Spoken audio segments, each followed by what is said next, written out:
Hello everyone, welcome back to wonderful सा channel the SM academy.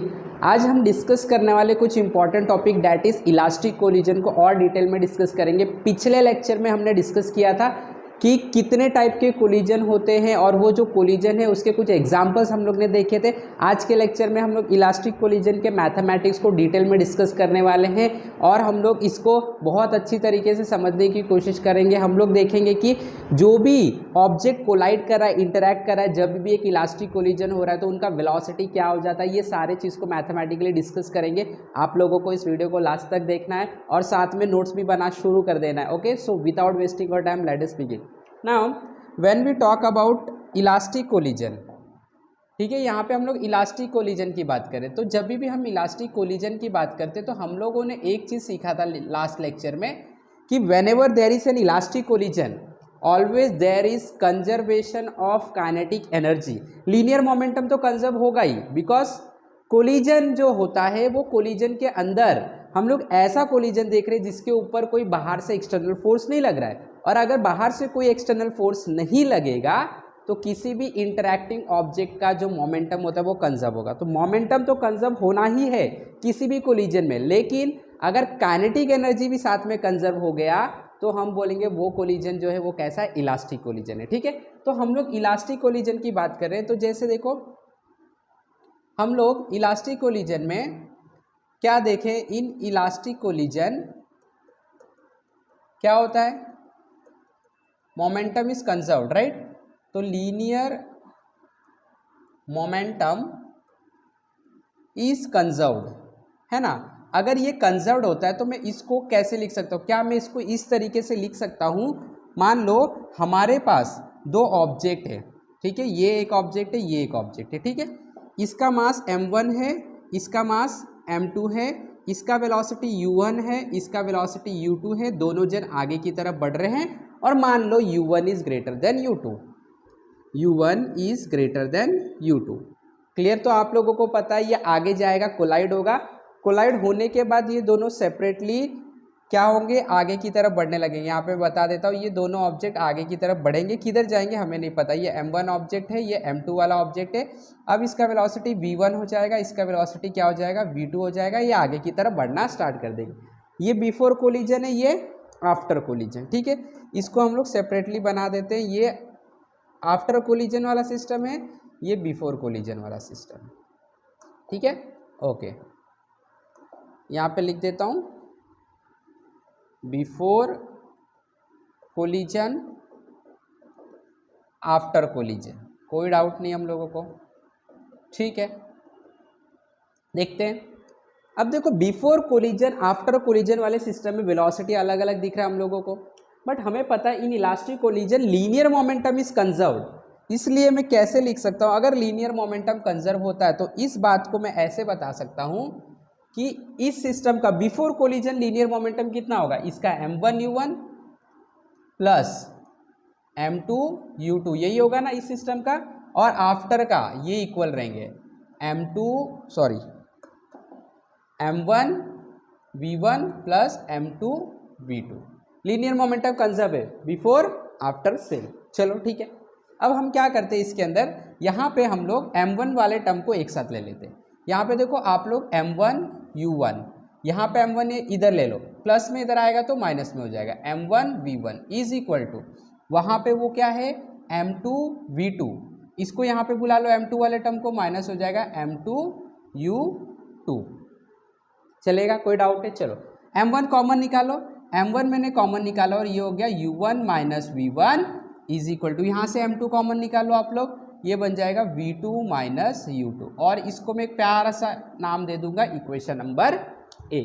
ठीक है, हम लोग को थोड़ा बहुत समझ में आ गया। यहाँ से इन elastic collision linear momentum is always conserved, हम लोग ने एक इक्वेशन बना के इसको यहाँ पे रख दिया। अब ये इक्वेशन को हम लोग अच्छे से एक बॉक्स में साइड में सजा के रख देते हैं क्योंकि ये काम आने वाला है। ठीक है, अब आगे बढ़ते हम लोग, लेकिन अब हम लोगों को पता है कि as it is an elastic collision, तो इलास्टिक कोलिजन में काइनेटिक एनर्जी भी तो कंजर्व होगा।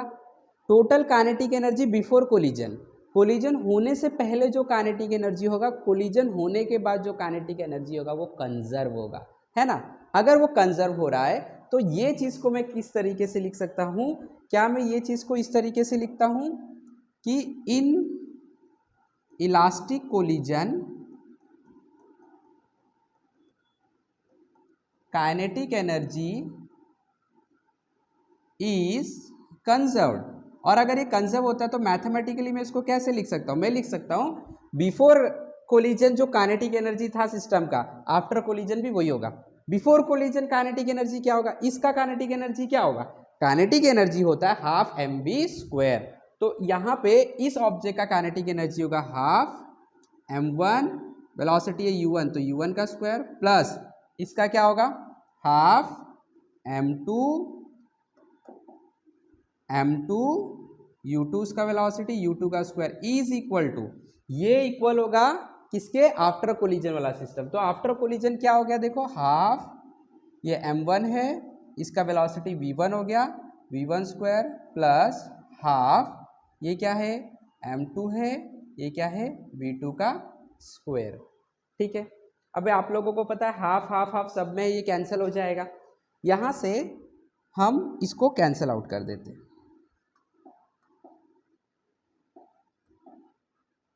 ठीक है, हाफ कैंसिल हो गया, यहाँ से भी कैंसिल हो गया, यहाँ से भी।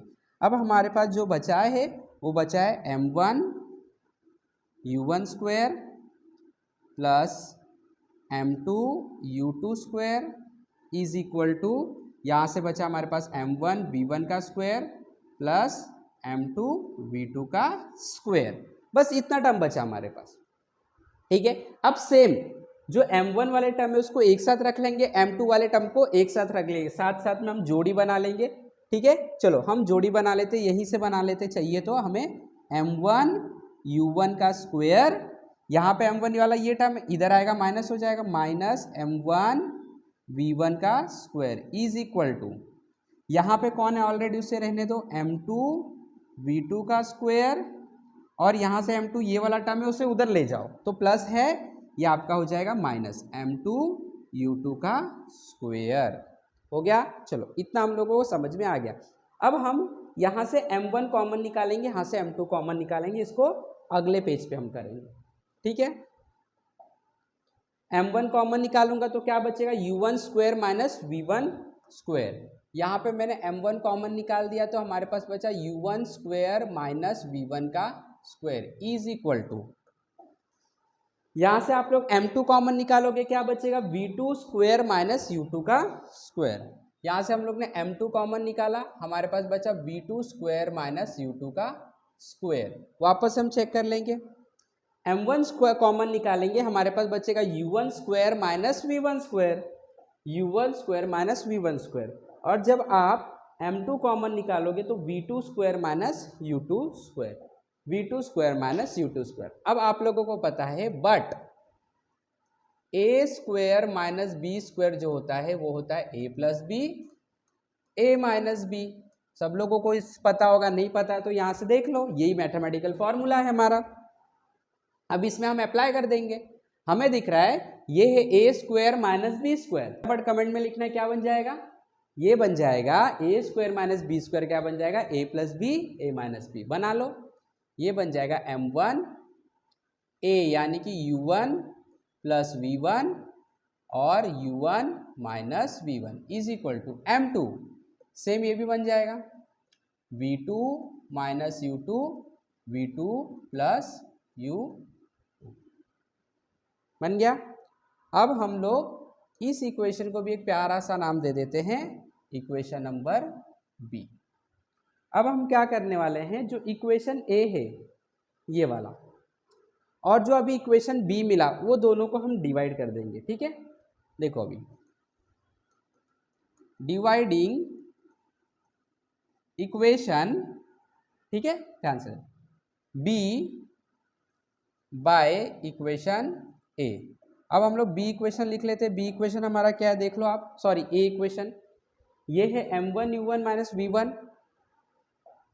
बी को ए से डिवाइड कर ले तो पहले बी को लिख लो, m1 u1 plus v1 u1 minus v1 is equal to m2 v2 minus u2 और v2 प्लस u टू। ठीक है, हमें डिवाइड करना है, डिवाइडेड बाय, किससे डिवाइड करना है? ए से। ए इक्वेशन उठा लो। ए इक्वेशन क्या है हमारा? m1 u1 minus v1, m1 u1 minus v1, और ये है m2 v2 माइनस u2,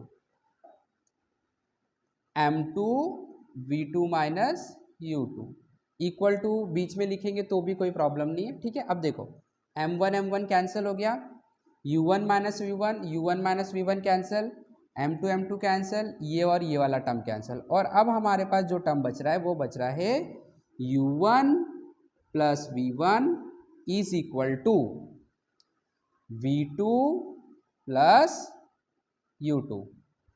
ये इक्वेशन बचा। इसको इधर उधर ट्रांसफर करके इनिशियल वेलोसिटी और फाइनल वेलोसिटी को एक साथ कर लेते हैं। ठीक है, अब देखो ध्यान से, u1 को इधर ही रखता हूं, u2 को उधर बुला लेता हूं, u1 u2 इधर प्लस में, उधर आएगा तो माइनस में, इज इक्वल टू v2 को यहीं रहने देते हम, v1 को उधर बुला लेते हैं, और ये जो आपको इक्वेशन मिला, ये इक्वेशन हमारा इक्वेशन है किसका? इलास्टिक कोलिजन का। अब देखो इलास्टिक कोलिजन, ये इक्वेशन से हम लोग को क्या बताने की कोशिश कर रहा है?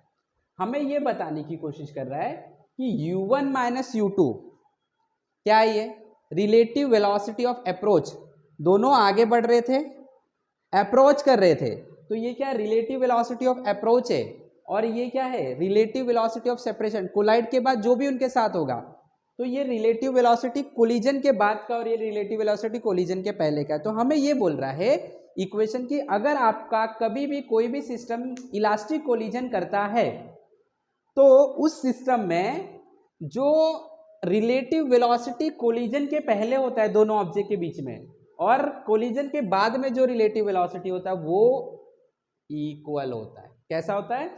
इक्वल होता है, सेम होता है। आप देख सकते हैं relative velocity before collision, after same है। इसे हम बोलते हैं रिलेटिव वेलोसिटी ऑफ अप्रोच, और इसको बोलते हैं हम लोग रिलेटिव वेलोसिटी ऑफ सेपरेशन। क्या बोलते हैं? Relative velocity of separation. तो ये हमारे पास एक इक्वेशन बन गया। इवन आप इस तरीके से भी कुछ इक्वेशन बना सकते हैं, जैसे आप यहां पे v1 को ऐसे रखो, v1 v2 को उधर बुला लो, v1 minus v2 is equal to, u2 को ऐसे रहने दो, u1 को इधर बुला लो। आप कोई भी इक्वेशन यूज कर सकते, कोई प्रॉब्लम नहीं हम लोग को। ये डिपेंड करता है कि आपको चेक करना है कि कौन सा वेलोसिटी बड़ा है, उसमें से हम छोटे वेलोसिटी को माइनस करेंगे। ठीक है, हम लोग का आंसर सेम आएगा। बात यही है, ये भी हमें बोल रहा है कि आफ्टर कोलिजन क्या वेलोसिटी है रिलेटिव, और ये भी बता रहा है वेलोसिटी कौन सा? Before collision, relative velocity before collision, ये दोनों सेम रहते हैं।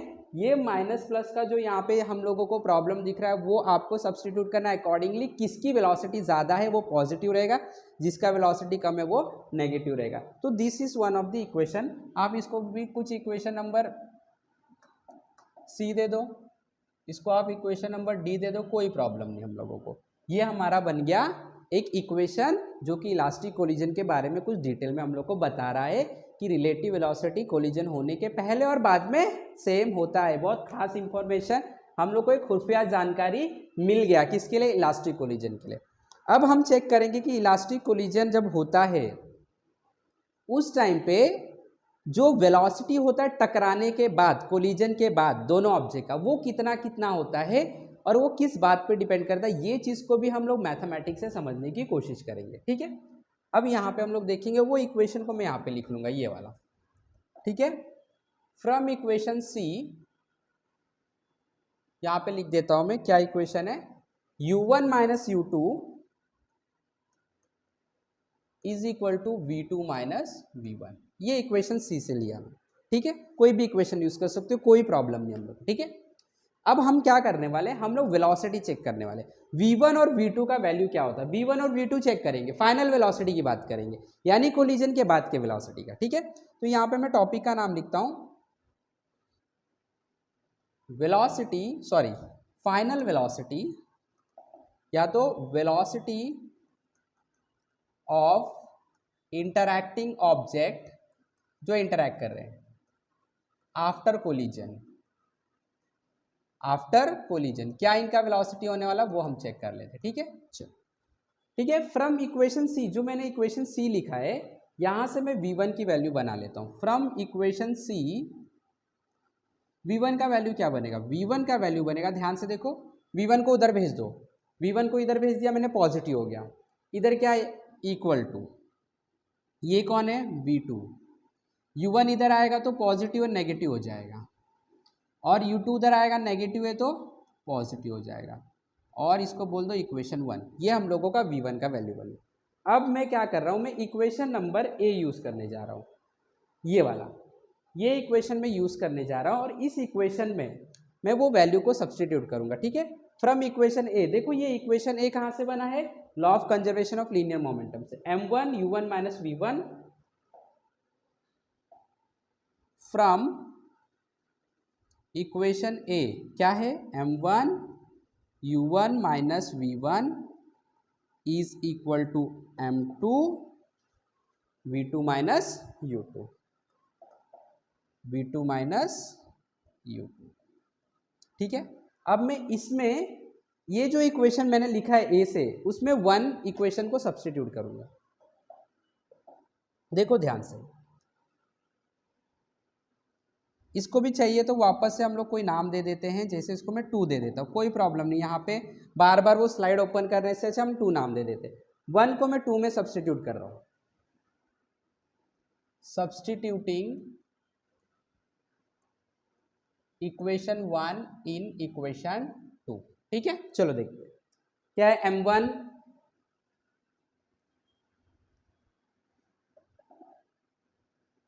u1 माइनस v1 का वैल्यू है हमारे पास v2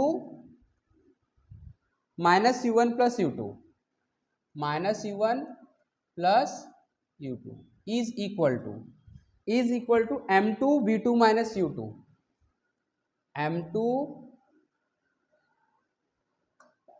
v2 माइनस u2। ठीक है, अब यहाँ पे आप देख सकते हो, देखो माइनस है और ये ब्रैकेट में ये v1 का वैल्यू है, ब्रैकेट हटाएंगे तो साइन चेंज हो जाएगा। चलो साइन को चेंज कर देते हैं हम लोग एज पर मैथमेटिकल रूल।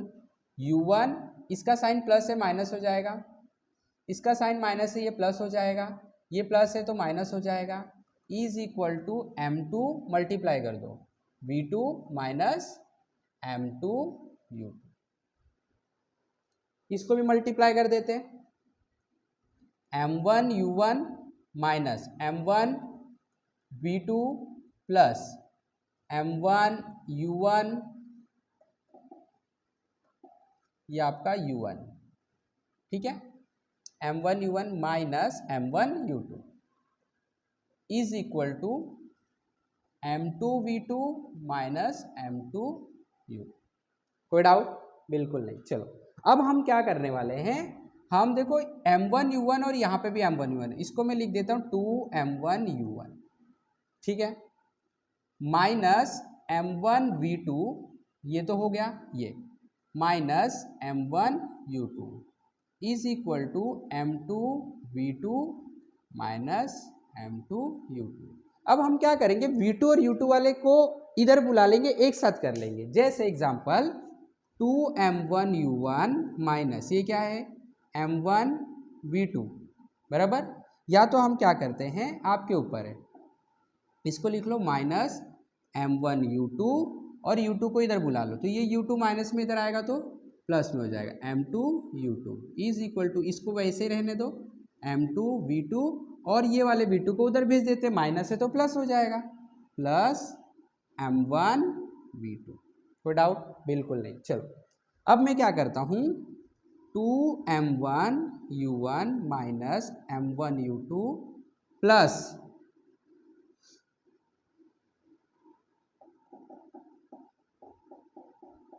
इसमें इसमें u2 जो है वो कॉमन है, कॉमन निकाल लेता हूँ।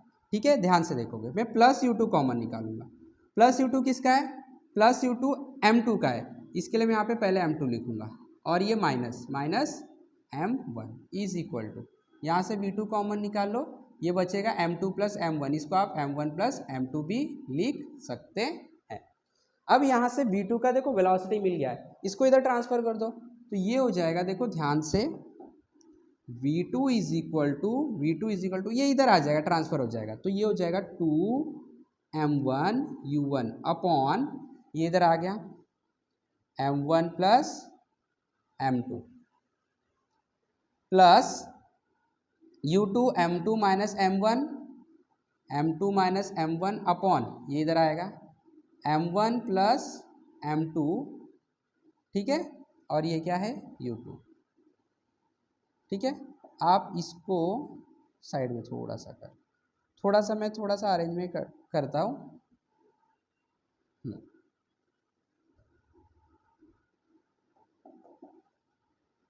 अब देखो यहाँ पे मैंने कुछ किया नहीं, 2m1 ये वाले टर्म को इधर बुला लिया, u1 को साइड में रख दिया, प्लस u2 को यहाँ पे रख दिया, ये ऐसे ही ये वाले टर्म को, और ये वाला जो इक्वेशन आपको मिला है, इस इक्वेशन को ध्यान से देखोगे तो आपको दिखेगा v2 का वेलोसिटी मिल गया।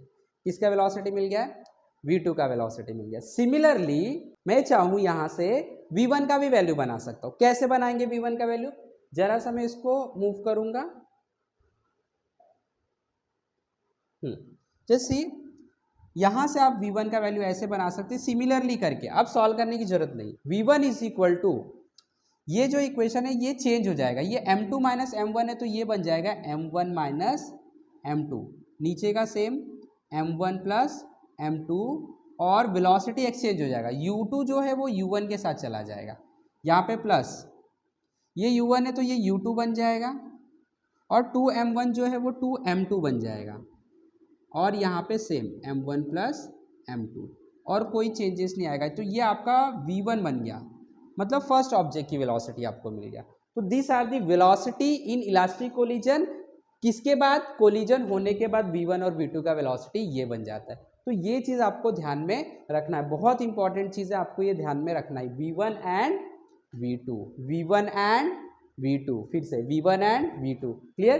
तो आपको देखना है v2 और v1 में कोई ज़्यादा डिफरेंस नहीं, ऊपर के जो टर्म है और वेलोसिटी का एक्सचेंज हो रहा है। क्या होता है? एक्सचेंज होता है। तो जब भी इलास्टिक कोलिजन होता है वेलोसिटी एक्सचेंज हो जाता है। रिलेटिव वेलोसिटी कोलिजन होने के पहले और रिलेटिव वेलोसिटी कोलिजन होने के बाद सेम टू सेम रहता है। ओके, अब मैं इसके अंदर कुछ केसेस बनाऊंगा, वो केसेस को हम लोग समझने की कोशिश करते हैं। ये चीज़ को मैं वापस से यहाँ पे लिख लेता हूँ। v2 का हम लोगों को क्या फॉर्मूला मिला? हम लोगों को फॉर्मूला मिला v2 इज इक्वल टू, यहां से लिख लेते 2m1 upon m1 plus m2 into u1 plus m2 minus m1 upon m1 plus m2 into u2। और v1 का क्या फॉर्मूला मिला हम लोग को? 2m2 upon m1 plus m2 into u2 plus m1 minus m2 upon m1 plus m2 into u1। चलो अब case को स्टडी करते हैं। Case 1, if m1 is equal to m2, मतलब जो दो ऑब्जेक्ट कोलाइड करे, टकरा रहे, दोनों का मास सेम है, तो क्या हो जाएगा? देखो अगर दोनों का मास सेम है, m1 और m2 सेम है, देखते हैं v2 क्या होगा। v2 जो हो जाएगा, देखो ध्यान से देखो, ये 2m1 है, ये दोनों सेम है, तो इसको मैं 2m1 भी लिख सकता हूँ, ये m1 ये भी m1 लिख सकता हूँ, तो m1 plus m1 2m1 upon 2m1 1 हो जाएगा, तो v2 क्या हो जाएगा? u1 हो जाएगा। यहाँ पे मेरे को u1 मिल गया, ठीक है। उसके बाद ये दोनों सेम है, यस, m1 और m2 तो सेम है, तो अगर ये दोनों सेम है माइनस करोगे तो जीरो हो जाएगा ना, सेम चीज का माइनस जीरो होता है, तो ये जीरो हो गया, जीरो अपॉन कोई भी चीज जीरो हो जाता है, तो ये टर्म जीरो हो गया, जीरो इंटू u2 क्या हो जाएगा? जीरो हो जाएगा, मतलब v2 किसका वेलोसिटी ले लिया? u1 का वेलोसिटी ले लिया। अच्छा, v1 का क्या होगा देख लेते हैं। v1 is equal to, m1 और m2 सेम है, ये दोनों सेम है, तो इसको 2m2 मान लेता हूँ, ये भी m2 मान लेता हूँ, ये भी 2m2 अपॉन 2m2 1, तो 1 इंटू u2 हो जाएगा u2, यहाँ पे आ जाते हैं। अब ये दोनों सेम है, m1 और m2 सेम है, तो दो सेम नंबर का माइनस जीरो, जीरो अपॉन कुछ भी रहे जीरो आता है, पूरा term zero, zero into u1 is zero. मतलब आप देख सकते हैं जब भी मास सेम होगा दो ऑब्जेक्ट का, तो कोलिजन अगर इलास्टिक हो रहा है तो देखो एक्सचेंज हो जाता है वेलोसिटी। जो u1 वेलोसिटी था फर्स्ट ऑब्जेक्ट का वेलोसिटी था सेकेंड ऑब्जेक्ट को चले जाता है, और जो सेकेंड ऑब्जेक्ट का u2 वेलोसिटी था कोलिजन के बाद फर्स्ट ऑब्जेक्ट को चला गया। चलो अब आगे बढ़ते हैं, दूसरा case, case number 2, if m1 is greater greater greater than m2। अगर m1 बहुत ज्यादा भारी है, जो पहला ऑब्जेक्ट है, देखो यहाँ पे जो पहला ऑब्जेक्ट है ये वाला बहुत ज्यादा वजन है, इसका ना के बराबर उसके सामने वजन है, तो क्या होगा देखते हैं। लोग एक केस बना रहे, if m1 is greater greater than m2, पहला ऑब्जेक्ट बहुत भारी है, छोटा दूसरा ऑब्जेक्ट इतना सा और रुका हुआ है, तो इसका वेलोसिटी u1 होता है, इसका वेलोसिटी u2, तो u2 जीरो हो जाएगा। तो m1 और m2 ये दोनों में m1 बड़ा है, और एक और कंडीशन रख देते हैं कि जो दूसरा ऑब्जेक्ट है उसका वेलोसिटी जीरो है, तो क्या हो जाएगा देखते हैं क्या हो जाएगा। अब m1 बहुत बड़ा है, m2 बहुत छोटा है, तो m2 को नेग्लेक्ट ही कर देंगे, तो देखो v2 क्या बनेगा, v2 इज इक्वल टू क्या बनेगा देखते हैं, 2m1 m1, ये जो m2 ये तो नेग्लेक्ट हो गया, ये m2 क्या हो गया नेग्लेक्ट हो गया, ये जो m2 है ये नेग्लेक्ट हो गया, क्योंकि m2 जो है बहुत छोटा है, m1 बहुत बड़ा है, m1 कैसा है बहुत बड़ा है, तो ये जीरो है, तो आपके पास बचा 2m1 upon m1, m1 cancel हो जाएगा, 2u1 बचेगा, तो v2 आपका बचेगा 2u1। आगे देखते हैं, प्लस कुछ बचेगा, u2 तो जीरो है, तो ये पूरा टर्म जीरो हो जाएगा, यानी कि सेकेंड ऑब्जेक्ट का वेलोसिटी फर्स्ट ऑब्जेक्ट का डबल हो जाएगा। अच्छा इसका क्या हो जाएगा देखते हैं, फर्स्ट ऑब्जेक्ट का वेलोसिटी क्या होगा देख लेते हैं, m2 तो जीरो है, u2 जीरो है, तो ये टर्म जीरो हो गया, इसको तो नेग्लेक्ट ही कर देते, इसमें देखते हैं m2 जीरो है, तो m1 अपॉन m1 ये 1 हो गया, देखो ये दोनों तो जीरो है, तो m1 upon m1 1 into u1, तो जो फर्स्ट ऑब्जेक्ट का वेलोसिटी था टकराने से पहले वही फर्स्ट ऑब्जेक्ट का वेलोसिटी टकराने के बाद हो जाएगा, लेकिन सेकेंड ऑब्जेक्ट का जो वेलोसिटी है फर्स्ट ऑब्जेक्ट का वेलोसिटी का डबल हो जाएगा। चलो केस नंबर 3 देखते हैं। अब अगर मान लो m2 बहुत बड़ा है m1 से, और सेकेंड ऑब्जेक्ट अभी भी रुका है, मान लो u2 जीरो है, तो क्या होगा देखते हैं, v2 का क्या हो जाएगा, v2 का m2 बड़ा है तो m1 को जीरो ले लेना है, यहाँ पे लिख देते हैं m1 को आप जीरो कंसिडर कर सकते हो, यहाँ पे आप m2 को जीरो कंसिडर कर सकते हो, ठीक है, u2 तो जीरो है। चलो देखते हैं, यहाँ पे रख दो, m1 जीरो है, पहला वाला ऑब्जेक्ट बहुत कम हल्का है, ये जीरो हो गया, अब पूरा ये जीरो हो गया, तो zero upon anything is zero, पूरा टर्म जीरो हो गया, और u2 तो जीरो है ही, तो सारा टर्म जीरो, मतलब v2 का वैल्यू जीरो हो जाएगा, मतलब सेकेंड ऑब्जेक्ट जो है वो टकराने के बाद भी नहीं चलेगा। फर्स्ट ऑब्जेक्ट का क्या होगा देख लेते हैं, इस केस में v1 के केस में क्या होगा, u2 तो जीरो है, u2 जीरो है, तो ये पूरा टर्म जीरो हो गया, बचा ये, अब इसमें देख लेते हैं m1 जो है वो जीरो, ये जीरो हो गया, ये जीरो, तो m2 अपॉन m2 1 देगा, और ये माइनस है तो माइनस u1 हो जाएगा, मतलब वो फर्स्ट ऑब्जेक्ट जो है वो जाएगा टकरा के रिटर्न अपोजिट डायरेक्शन में सेम वेलोसिटी से आना शुरू कर देगा। क्लियर? तो आई होप कि सब लोगों को बहुत अच्छे से मैथमेटिकल एक्सप्रेशन समझ में आ चुका है। आप लोगों को खुद से एक बार प्रैक्टिस भी करना पड़ेगा। अगर ये वीडियो पसंद आए तो लाइक करें, शेयर करें, कमेंट करें, और चैनल पे नए तो सब्सक्राइब भी करना है। इसी तरीके से हमारे साथ जुड़े रहे, सीखते रहे। Have wonderful day, have wonderful learning. Thank you very much.